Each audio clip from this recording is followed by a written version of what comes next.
welcome to Sylvie's technique vlog. I'm going to be talking about how to do knees on the bag for clinch. I'm going to demonstrate two versions that are very different from each other. If you want to see all of the variations, go to Muay Nation. But this is pretty typical. People learn how to do the knees on the bag like this. You do it for power and for energy. I was taught up north to sometimes throw in a high one, so you're not just doing the same thing, you're thinking about where you're hitting your opponent.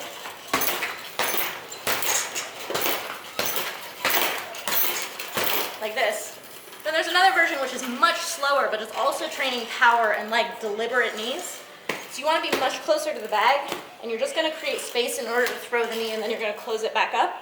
But you're not jumping, you're not doing like this huge power, like energy draining. You want to be slow and methodical, but you step over offline, bring your leg way up, and hit in. You're going to get people right in here, and you're hitting with the inside of your knee, not with your thigh.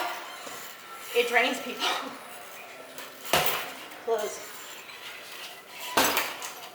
Take your time with it.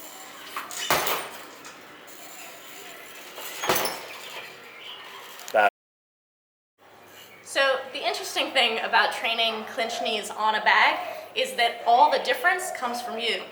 You're not actually wrestling with a person, which is what happens in real clinch, and you have to make decisions based on what your position is, where your guard is, what your opponent is doing.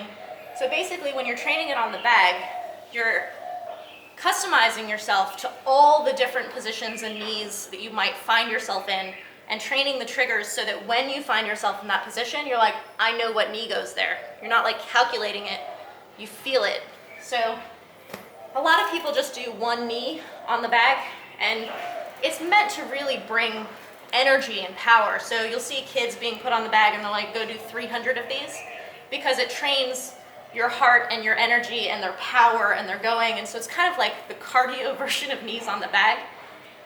The things to focus on when you're doing that, you don't just want to count them out for nothing, is where you're hitting with your knee and how you're gripping the bag. So you'll see people grip up like this. Don't do that. You can't hold on to like your opponent's ears, and you're wearing gloves. So you really need to train this part of your grip. This is what you're training when you're doing those bags, is how to lock on your opponent's neck with your forearms, because your hands can't grip things. So you want to get that grip, and then you want to kind of get your bounce going. And so you want to focus on making sure that you have consistency and ease, so that you don't have like excess tension in your leg that's going to wear you out. You want everything to be kind of smooth as you're doing this, and make it really efficient, and then you want to make sure that you're kind of hitting in the middle all the time. So those are the ones you can bang out and do like 300, 500, whatever your coach is making you do. But I had a trainer up north, Taewin, who would see me doing these knees on the back, and he's like, nobody is going to let you just lock onto them and throw these knees. You don't get to do stuff like that in an actual fight. So what he had me do is still count out all of those knees and still work on the energy for it, but change the angles and change the height of your knees, because getting hit like this a lot in a fight might happen, but if you can change the levels, who doesn't know that changing levels in a fight is like a huge thing? So again, you get your grip, you're training your grip, and you're going to do the same knees, but every so often you're going to change the level of where you're hitting it.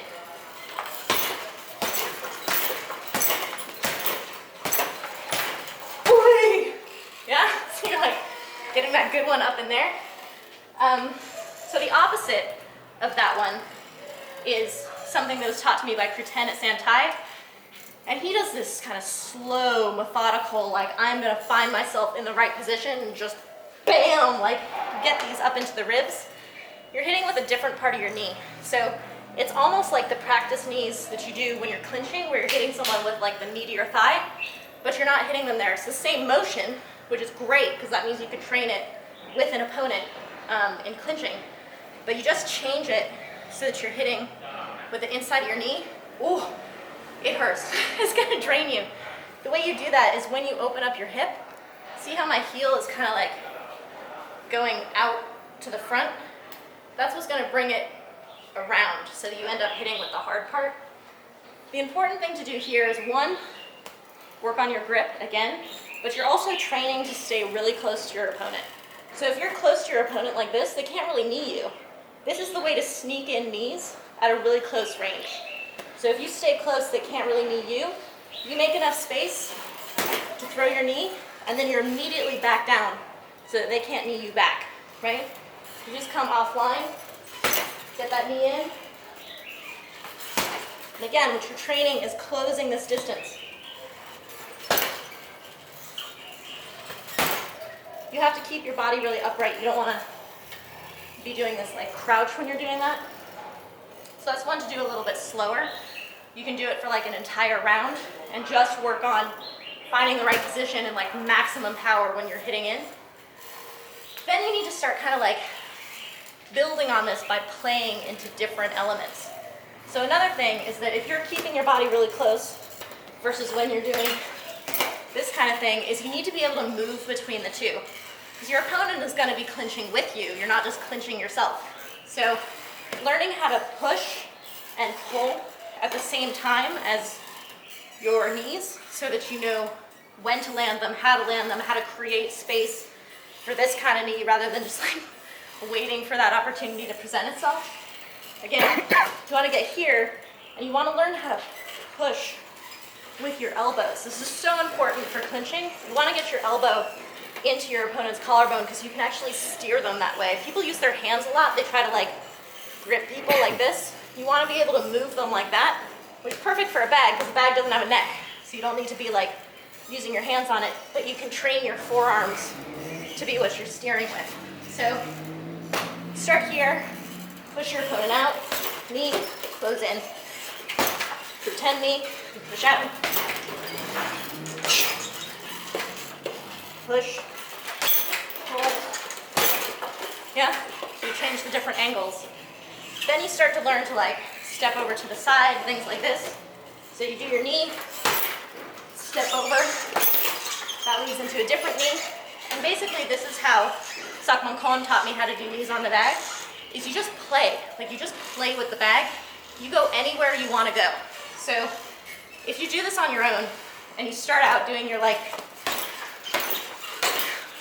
300 knees that just wear you out, but you're like getting the pattern down, when you start playing with the bag, one, it's really tiring, but two, it's so much fun and you learn what your patterns are and how you like to move. So again, work on your grip, and then you just want to work on like your footwork and spacing. So you don't have to throw knees right away. Just work on